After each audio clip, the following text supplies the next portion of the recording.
Hi friends, ബ്രെയിൻലി bright അക്കാദമിയുടെ പുതിയൊരു ക്ലാസ്സിലേക്ക് ഏവർക്കും സ്വാഗതം. നമ്മൾ ഇന്നിവിടെ ഡിസ്കസ് ചെയ്യാൻ പോകുന്നത് പ്രിലിംസിൻ്റെ കുറച്ച് പ്രീവിയസ് ക്വസ്റ്റ്യൻസ് ആണ്. ഇതിൻ്റെ മുന്നേ കുറച്ച് ക്വസ്റ്റ്യൻസ് അപ്ലോഡ് ചെയ്തിട്ടുണ്ട്. അത് കണ്ടിട്ടില്ലാത്തവർ ഡിസ്ക്രിപ്ഷൻ ബോക്സിൽ നോക്കിയാൽ അതിൻ്റെ ലിങ്ക് കാണാം, നിങ്ങൾക്ക് കയറി കാണാവുന്നതാണ്. പിന്നെ ഒരു കാര്യം കൂടി പറഞ്ഞോട്ടെ, നമ്മുടെ ടെലഗ്രാം ചാനലിൽ പ്രിലിംസിൻ്റെ 30 ഡേയ്സ് സ്റ്റഡി പ്ലാൻ ഉണ്ട്. അപ്പം ടെലിഗ്രാം ചാനലിൽ ജോയിൻ ചെയ്തിട്ടില്ലാത്തവർ ജോയിൻ ചെയ്യുകയാണെങ്കിൽ അവിടെ നിന്നും 30 ഡേയ്സ് സ്റ്റഡി പ്ലാൻ്റെ നോട്ടുകളും ടൈം ടേബിളും എല്ലാം നിങ്ങൾക്ക് ലഭ്യമാകുന്നതാണ്. അപ്പം നമുക്ക് ക്ലാസ്സിലേക്ക് പോകാം. കേരളത്തിലെ രണ്ടാമത്തെ ദേശീയ ഉദ്യാനത്തിൻ്റെ പേരെന്താണ്? Silent Valley. കേരളത്തിലെ രണ്ടാമത്തെ ദേശീയ ഉദ്യാനത്തിൻ്റെ പേരെന്താണ്? സൈലൻറ്റ് വാലി എന്നാണ് കേരളത്തിലെ രണ്ടാമത്തെ ദേശീയ ഉദ്യാനത്തിൻ്റെ പേര്. അങ്ങനെയാണെങ്കിൽ ആദ്യത്തെ ദേശീയോദ്യാനം ഏതായിരിക്കും? ഇരവികുളമാണ്. കേരളത്തിലെ ആദ്യത്തെ ദേശീയോദ്യാനം ഏതാണ്? ഇരവികുളമാണ്. ഇടുക്കി ജില്ലയിലെ ദേവികുളം താലൂക്കിലാണ് ഇരവികുളം കാണപ്പെടുന്നത്. ഇനി ഇരവികുളത്തെ പറ്റി നോക്കുകയാണെങ്കിൽ 1975 ഇരവികുളം വന്യജീവി സങ്കേതം നിലവിൽ വന്നു എന്നാണ്. 1975 ഇരവികുളം വന്യജീവി സങ്കേതം നിലവിൽ വന്നു. 1978 ഇരവികുളത്തെ ദേശീയ ഉദ്യാനമാക്കി എന്നാണ്. 1978 ഇരവികുളത്തെ ദേശീയ ഉദ്യാനമാക്കി. വരയാടുകളുടെ സംരക്ഷണ കേന്ദ്രമെന്നാണ് ഇരവികുളം നാഷണൽ പാർക്ക് അറിയപ്പെടുന്നത്. വരയാടുകളുടെ സംരക്ഷണ കേന്ദ്രമെന്നാണ് ഇരവികുളം നാഷണൽ പാർക്ക് അറിയപ്പെടുന്നത്. ഇനി കേരളത്തിലെ രണ്ടാമത്തെ ദേശീയോദ്യാനം ഏതാണ്? സൈലൻറ്റ് വാലി അല്ലേ? അപ്പോൾ സൈലൻറ്റ് വാലി ഏത് ജില്ലയിലാണ്? പാലക്കാട് ജില്ലയിലാണ് സൈലൻറ്റ് വാലി. സൈലൻറ്റ് വാലി ഏത് ജില്ലയിലാണ്? പാലക്കാട് ജില്ലയിലാണ്. സൈലൻറ്റ് വാലി പാലക്കാട് ജില്ലയിലാണ്. ഇനി സൈലൻറ്റ് വാലി ഏക നിത്യഹരിത വന്യജീവി സങ്കേതമാണ് സൈലൻറ്റ് വാലി. ഏക നിത്യഹരിത വന്യജീവി സങ്കേതമാണ് സൈലൻറ്റ് വാലി. സിംഹവാലൻ കുരങ്ങുകൾ കാണപ്പെടുന്നു, ചീവീടുകൾ കാണപ്പെടുന്നില്ല. ഇതൊക്കെ സൈലൻറ്റ് വാലിയുടെ പ്രത്യേകതകളാണ്. സൈലൻറ്റ് വാലിയെ ദേശീയ ഉദ്യാനമായി പ്രഖ്യാപിച്ചതെന്നു ചോദിച്ചാൽ 1984 എന്നാണ്. 1984 ഇന്ദിരാഗാന്ധിയാണ് സൈലൻറ്റ് വാലിയെ ദേശീയ ഉദ്യാനമായി പ്രഖ്യാപിച്ചത്. 1985 സെപ്റ്റംബർ 7 രാജീവ് ഗാന്ധി സൈലൻറ്റ് വാലിയെ ദേശീയോദ്യാനമായിട്ട് ഉദ്ഘാടനം ചെയ്തു എന്നാണ്. 1985 സെപ്റ്റംബർ 7 രാജീവ് ഗാന്ധി സൈലൻറ്റ് വാലിയെ ദേശീയോദ്യാനമായിട്ട് ഉദ്ഘാടനം ചെയ്തു. ഇനി സൈലൻറ്റ് വാലിയുമായിട്ട് ബന്ധപ്പെട്ടിട്ടുള്ള 2 നദികളുണ്ട്. ഏതൊക്കെയാണ്? കുന്തിപ്പുഴയും തൂതപ്പുഴയും. ഏതൊക്കെയാണ്? കുന്തിപ്പുഴയും തൂതപ്പുഴയും. കുന്തിപ്പുഴയും തൂതപ്പുഴയും. ഇതിൽ കുന്തിപ്പുഴ എന്ന് പറയുന്നത് സൈലൻറ്റ് വാലിയിലൂടെ ഒഴുകുന്ന നദിയാണ്. സൈലൻറ്റ് വാലിയിലൂടെ ഒഴുകുന്ന നദി ഏതെന്ന് ചോദിച്ചാൽ കുന്തിപ്പുഴയാണ്. പാത്രക്കടവ് പദ്ധതിയുമായി ബന്ധപ്പെട്ടിരിക്കുന്ന നദി ഏതെന്ന് ചോദിച്ചാലും കുന്തിപ്പുഴ തന്നെയാണ്. സൈലൻറ്റ് വാലിയിൽ നിന്ന് ഉത്ഭവിക്കുന്ന നദി ഏതെന്ന് ചോദിച്ചാൽ ഏതാണ്? തൂതപ്പുഴയാണ്. സൈലൻറ്റ് വാലിയിൽ നിന്ന് ഉത്ഭവിക്കുന്ന നദി ഏതാണ്? തൂതപ്പുഴയാണ്. ഇത് നമ്മുടെ PSCയുടെ സ്ഥിരം ക്വസ്റ്റ്യൻസ് ആണ്. ഇപ്പോൾ ഒന്നുകൂടി പറയാം. സൈലൻറ്റ് വാലിയിൽ നിന്ന് ഉത്ഭവിക്കുന്ന നദി ഏതെന്ന് ചോദിച്ചാൽ തൂതപ്പുഴ. സൈലൻറ്റ് വാലിയിലൂടെ ഒഴുകുന്ന നദി ഏതെന്ന് ചോദിച്ചാൽ കുന്തിപ്പുഴ. ഇനി നമ്മുടെ കേരളത്തിൽ എത്ര ദേശീയോദ്യാനങ്ങളാണ് ആകെ ഉള്ളത്? ആകെ 5 ദേശീയോദ്യാനങ്ങളാണ് ഉള്ളത്. അതിൽ 4 ഇടുക്കി ജില്ലയിലാണ്. ഇടുക്കി ജില്ലയിൽ ഏതൊക്കെയാണ്? ഇരവികുളം, ആനമുടിച്ചോല, മതികെട്ടാൻ ചോല, പാമ്പാടും ചോല ഇവയാണ്. ഇനി സൈലൻറ്റ് വാലി പാലക്കാട് ജില്ലയിലും. അങ്ങനെ ആകെ 5 ദേശീയോദ്യാനങ്ങളാണ് ഉള്ളത്. ഏതൊക്കെയാണ്? ഇരവികുളം, സൈലൻറ്റ് വാലി, ആനമുടിച്ചോല, മതികെട്ടാൻ ചോല, പാമ്പാടും ചോല. ഇതിൽ ഏറ്റവും ചെറിയ വന്യജീവി സങ്കേതം അല്ലെങ്കിൽ ദേശീയോദ്യാനം ഏതെന്ന് ചോദിച്ചാൽ ഏതാണ്? പാമ്പാടും ചോലയാണ്. ഏറ്റവും ചെറിയ ദേശീയോദ്യാനം ഏതാണ്? പാമ്പാടും ചോലയാണ്. അപ്പോൾ ഒന്നുകൂടി പറയാം. കേരളത്തിലെ ആകെ 5 ദേശീയോദ്യാനങ്ങളാണുള്ളത്. ആദ്യത്തേത് ഇരവികുളം, രണ്ടാമത്തേത് സൈലൻറ്റ് വാലി. മറ്റ് ഏതൊക്കെയെന്ന് ചോദിച്ചാൽ ആനമുടിച്ചോല, മതികെട്ടാൻ ചോല, പാമ്പാടും ചോല. ഇതിൽ പാമ്പാടും ചോലയാണ് ഏറ്റവും ചെറുത്. സൈലൻറ്റ് വാലിയെ ദേശീയോദ്യാനമായി പ്രഖ്യാപിച്ചത് 1985, ഉദ്ഘാടനം ചെയ്തത് 1985. ഇരവികുളമാണെങ്കിൽ 1975 വന്യജീവി സങ്കേതമായി 1978 ദേശീയോദ്യാനമായിട്ട് പ്രഖ്യാപിച്ചു. ഇനി അടുത്ത ചോദ്യം നോക്കാം. ലോക മണ്ണ് ദിനമായി ആചരിക്കുന്നത് എന്നാണ് അടുത്ത ചോദ്യം. ലോക മണ്ണ് ദിനമായി ആചരിക്കുന്നത് എന്നാണ്. ഡിസംബർ 5 ലോക മണ്ണ് ദിനമായിട്ട് ആചരിക്കുന്നത്. മറ്റു കുറച്ച് ദിനങ്ങളൂടെ നമുക്ക് നോക്കാം. ദേശീയ അധ്യാപക ദിനമെന്ന് സെപ്റ്റംബർ 5. ദേശീയ അധ്യാപക ദിനം എന്നാണ്? സെപ്റ്റംബർ 5. ലോക അധ്യാപക ദിനം എന്നൊന്ന് ചോദിച്ചാലോ? ഒക്ടോബർ 5. ലോക അധ്യാപക ദിനം എന്നാണ്? ഒക്ടോബർ 5. ലോക വിദ്യാർത്ഥി ദിനം എന്നൊന്ന് ചോദിച്ചാൽ ഒക്ടോബർ 15 ലോക വിദ്യാർത്ഥി ദിനം എന്നാണ്, ഒക്ടോബർ 15. ലോക പുസ്തക ദിനം എന്നൊന്ന് ചോദിച്ചാൽ ഏപ്രിൽ 23 ഏപ്രിൽ 23. ലോക പുസ്തക ദിനം എന്നാണ്, ഏപ്രിൽ 23. ദേശീയ ഹിന്ദി ദിനം സെപ്റ്റംബർ 14 സെപ്റ്റംബർ 14.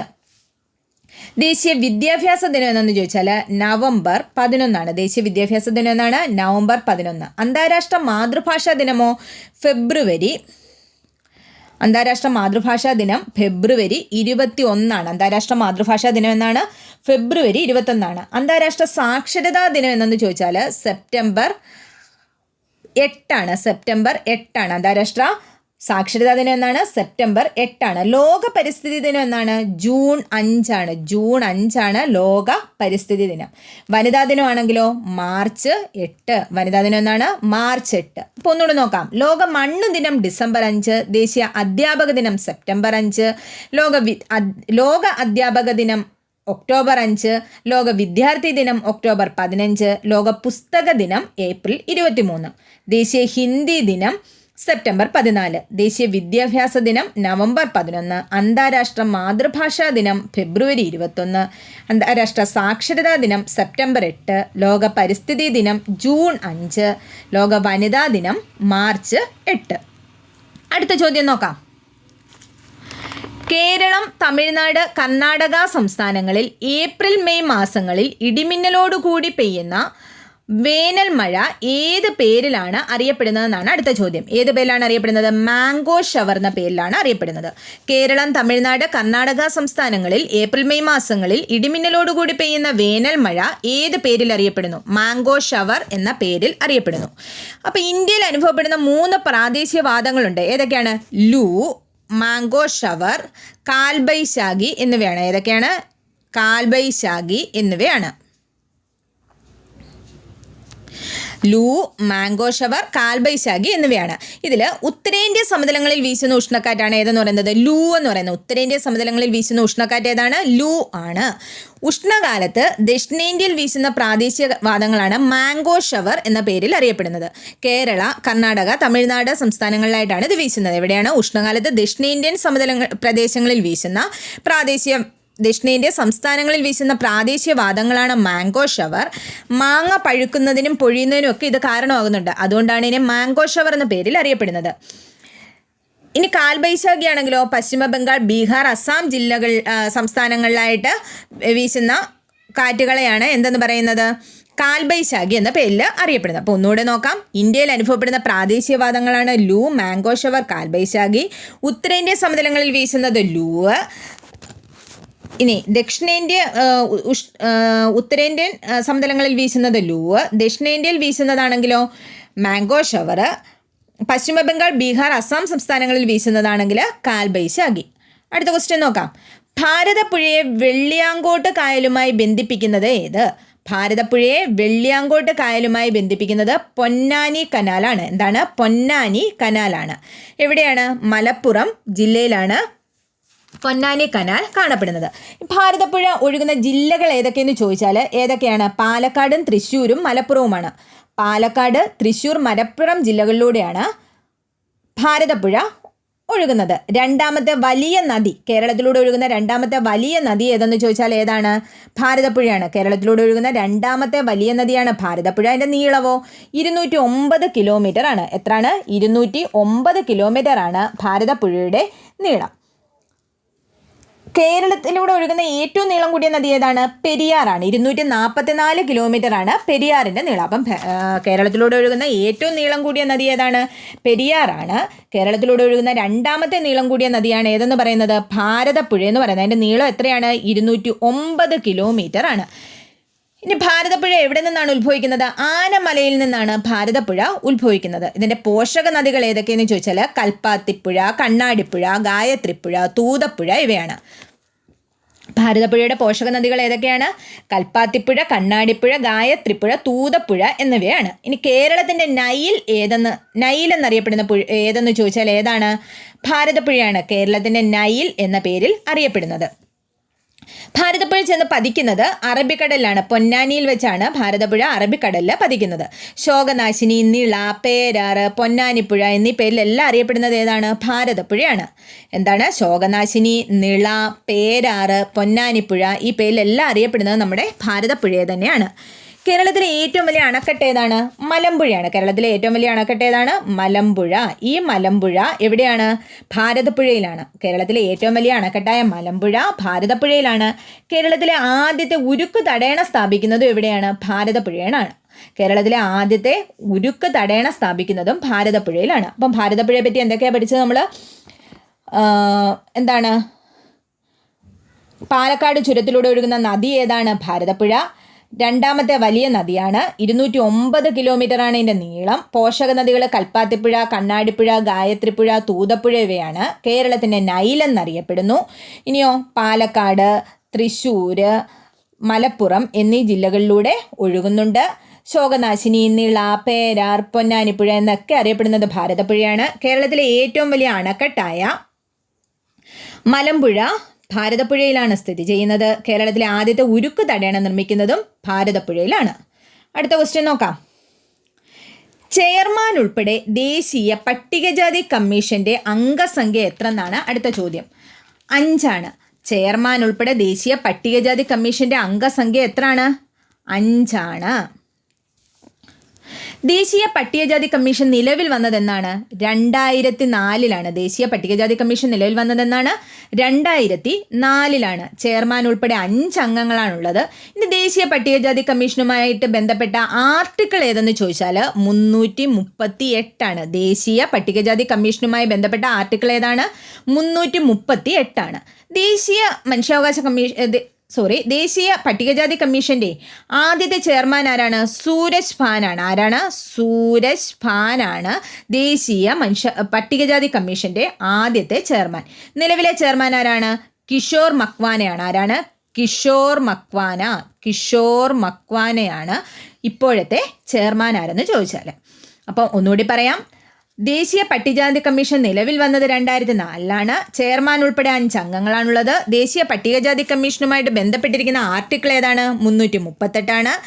ദേശീയ പട്ടികജാതി കമ്മീഷന്റെ ആദ്യ ചെയർമാൻ സൂരജ് ഭാനാണ്. നിലവിലെ ചെയർമാൻ കിഷോർ മക്വാനയാണ്. അടുത്ത ചോദ്യം നോക്കാം. വിവരാവകാശ നിയമപ്രകാരം വിവരം ലഭിക്കുന്നതിന് അപേക്ഷ സമർപ്പിക്കേണ്ടത് ആർക്കാണ്? പബ്ലിക് ഇൻഫർമേഷൻ ഓഫീസർക്കോ അസിസ്റ്റന്റ് പബ്ലിക് ഇൻഫർമേഷൻ ഓഫീസർക്കോ ആണ്. ആർക്കൊക്കെയാണ്? വിവരാവകാശ നിയമപ്രകാരം നമുക്ക് വിവരം ലഭിക്കുന്നതിന് നമ്മൾ പബ്ലിക് ഇൻഫർമേഷൻ ഓഫീസർക്കോ അസിസ്റ്റന്റ് പബ്ലിക് ഇൻഫർമേഷൻ ഓഫീസർക്കോ ആണ് അപേക്ഷ സമർപ്പിക്കേണ്ടത്. വിവരാവകാശ കമ്മീഷൻ, കേന്ദ്ര വിവരാവകാശ കമ്മീഷൻ നിലവിൽ വന്നത് എന്നാണ്? 2005 ഒക്ടോബർ 12 എന്നാണ്? 2005 ഒക്ടോബർ 12 കേന്ദ്ര വിവരാവകാശ കമ്മീഷൻ നിലവിൽ വന്നത്. കേരള സംസ്ഥാന വിവരാവകാശ കമ്മീഷൻ ആണെങ്കിലോ 2005 ഡിസംബർ 19. അപ്പം കേന്ദ്ര വിവരാവകാശ കമ്മീഷൻ നിലവിൽ വന്നത് 2005 ഒക്ടോബർ 12 സംസ്ഥാന വിവരാവകാശ കമ്മീഷൻ നിലവിൽ വന്നത് 2005 ഡിസംബർ 19. ഇനി വിവരാവകാശ കമ്മീഷൻ അറിയപ്പെടുന്ന മറ്റൊരു പ്രധാനപ്പെട്ട പേരാണ് ജനാധിപത്യത്തിൻ്റെ സൂര്യ തേജസ്. എന്താണ്? ജനാധിപത്യത്തിൻ്റെ സൂര്യ തേജസ് എന്നറിയപ്പെടുന്നത് എന്താണ്?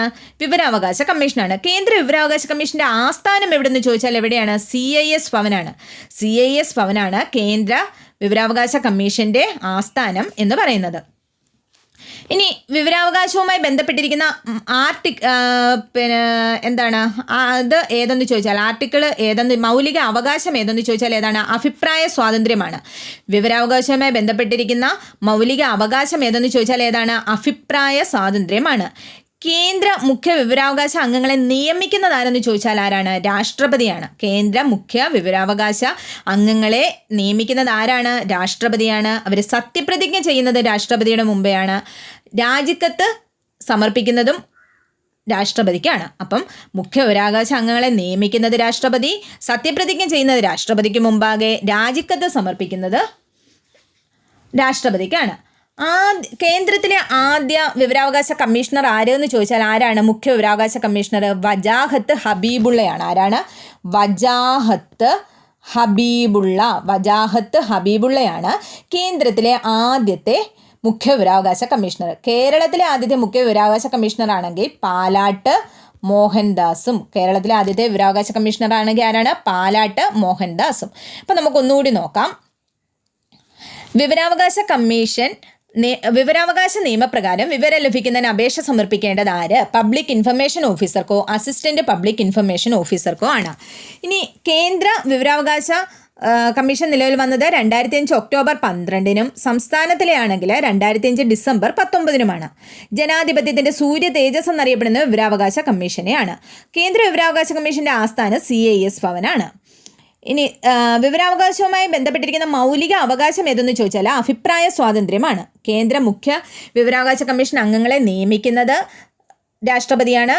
സത്യപ്രതിജ്ഞ ചെയ്യുന്നത് രാഷ്ട്രപതിക്ക് മുമ്പാകെയാണ്. ഇനി അവർ രാജിക്കത്ത് സമർപ്പിക്കുന്നതോ രാഷ്ട്രപതിക്കാണ്.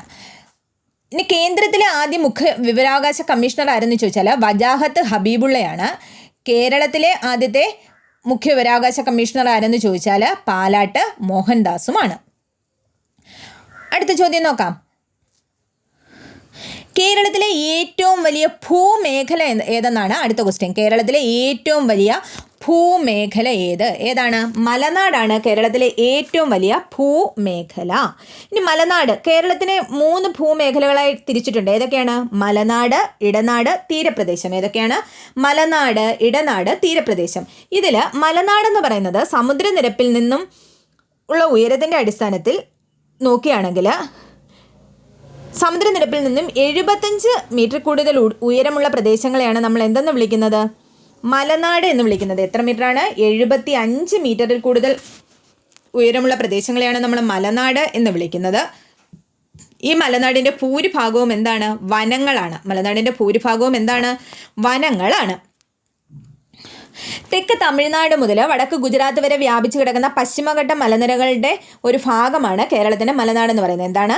തെക്ക് തമിഴ്നാട് മുതൽ വടക്ക് ഗുജറാത്ത് വരെ വ്യാപിച്ചു കിടക്കുന്ന പശ്ചിമഘട്ട മലനിരകളുടെ ഒരു ഭാഗമാണ് ഏതെന്ന് പറയുന്നത്? മലനാട് എന്ന് പറയുന്നത്. അപ്പം 75 സമുദ്രനിരപ്പിൽ നിന്നും 75 മീറ്റർ ഉയരം വരെ 75 മീറ്ററിന് മുകളിൽ ഉയരമുള്ള പ്രദേശങ്ങളെയാണ് നമ്മൾ മലനാട് എന്ന് പറയുന്നത്. അപ്പം സമുദ്രനിരപ്പിൽ നിന്നും 75 മീറ്ററിന് മുകളിൽ ഉയരമുള്ള പ്രദേശങ്ങളെ നമ്മൾ മലനാട് എന്ന് പറയുന്നു.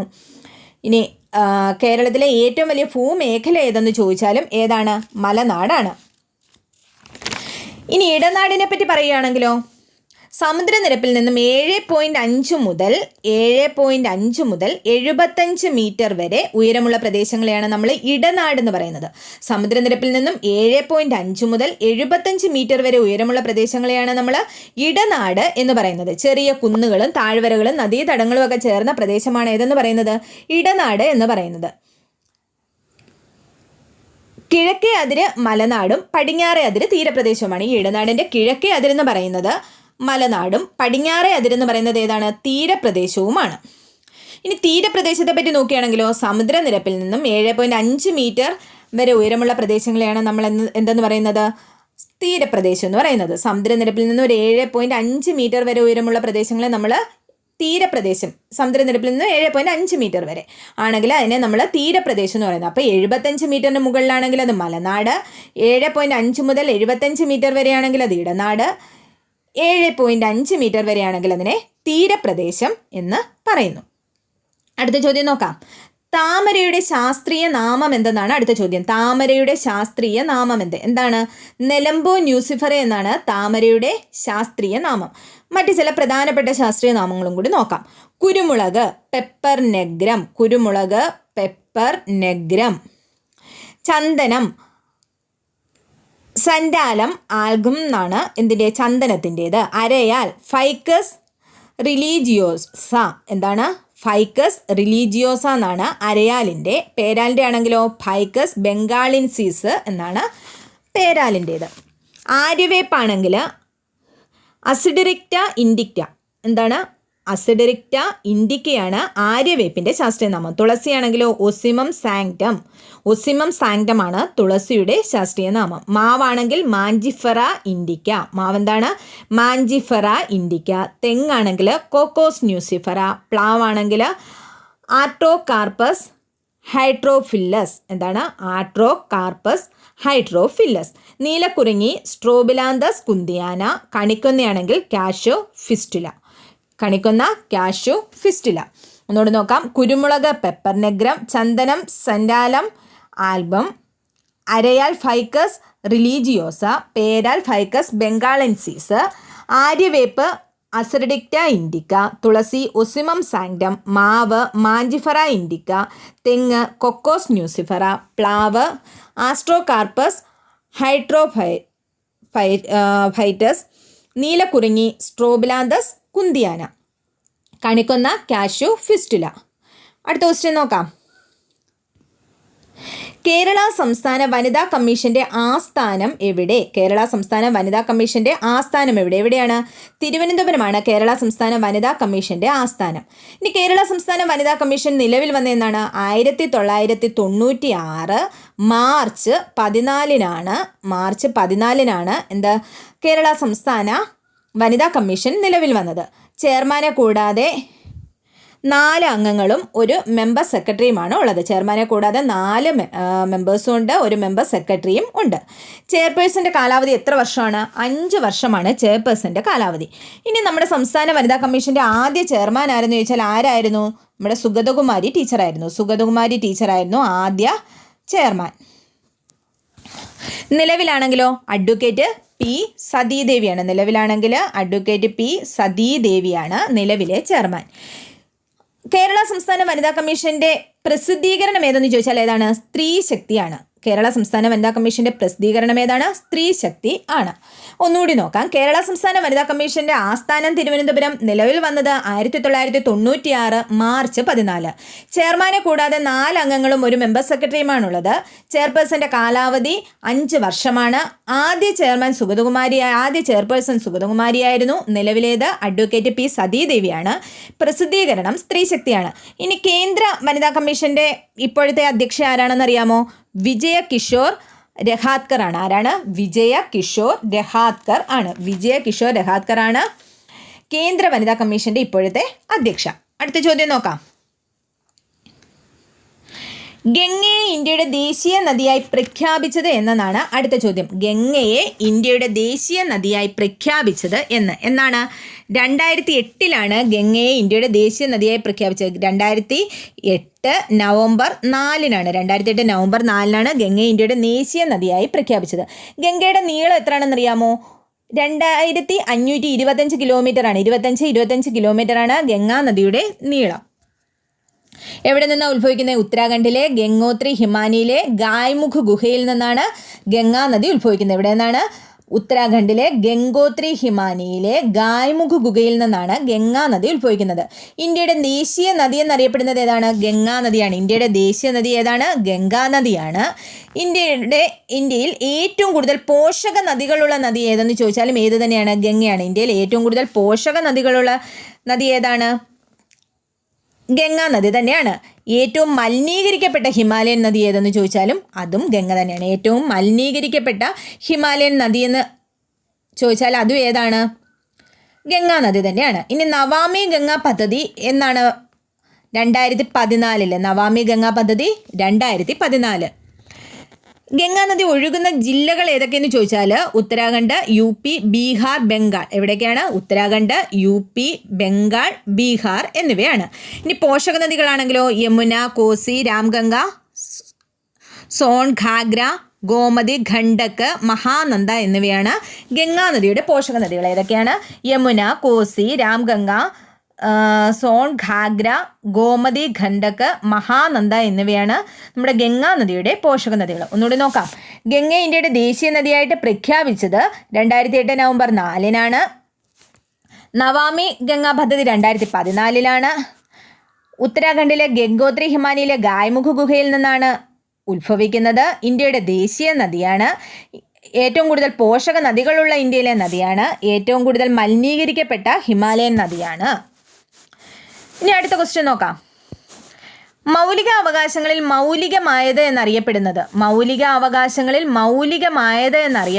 32ാം അനുച്ഛേദമാണ്. ഏതനുച്ഛേദമാണ്? 32ാം അനുച്ഛേദമാണ് മൗലിക അവകാശങ്ങളിൽ മൗലികമായത് എന്നറിയപ്പെടുന്നത്. ഈ മൗലിക അവകാശങ്ങളുടെ ശില്പി എന്നറിയപ്പെടുന്നത് ഏതാണ്? ശില്പി എന്നറിയപ്പെടുന്നത് ആരെയാണ്? സർദാർ വല്ലഭായ് പട്ടേലിനെയാണ് മൗലികാവകാശങ്ങളുടെ ശില്പി എന്നറിയപ്പെടുന്നത്. ഒരു ഇമ്പോർട്ടൻറ്റ് ക്വസ്റ്റ്യൻ ആണ്. മൗലികാവകാശങ്ങളുടെ ശില്പി എന്നറിയപ്പെടുന്ന ആരെയാണ്? സർദാർ വല്ലഭായ് പട്ടേലിനെയാണ്. ഇനി മൗലികാവകാശങ്ങൾ ഉൾപ്പെടുത്തിയിരിക്കുന്ന ഭരണഘടനാ ഭാഗം ഏതാണ്? 3 ഏതിലാണ്? ഭരണഘടനയുടെ 3-ാം ഭാഗത്തിലാണ് മൗലികാവകാശങ്ങൾ ഉൾപ്പെടുത്തിയിരിക്കുന്നത്. ആർട്ടിക്കിൾ ചോദിച്ചാലോ? 12 മുതൽ 35 വരെ. അപ്പം ഭരണഘടനയുടെ 3-ാം ഭാഗം ആർട്ടിക്കിൾ 12 മുതൽ 35 വരെ എന്താണ്? മൗലിക അവകാശങ്ങളെ പറ്റി പറയുന്നു. ഇനി മൗലിക അവകാശങ്ങളുടെ ശില്പി എന്ന് പറയുന്നത് സർദാർ വല്ലഭായ് പട്ടേലാണ്. സ്വാതന്ത്ര്യത്തിന്റെ വിളക്കുകൾ എന്ന വിശേഷണമുള്ള ഭരണഘടനയുടെ ഭാഗം ഏതെന്ന് ചോദിച്ചാൽ ഏതാണ്? മൗലികാവകാശമാണ്. സ്വാതന്ത്ര്യത്തിന്റെ വിളക്കുകൾ എന്ന വിശേഷണമുള്ള ഭരണഘടനയിലെ ഭാഗം ഏതെന്ന് ചോദിച്ചാലും ഏതാണ്? മൗലിക അവകാശങ്ങളാണ്.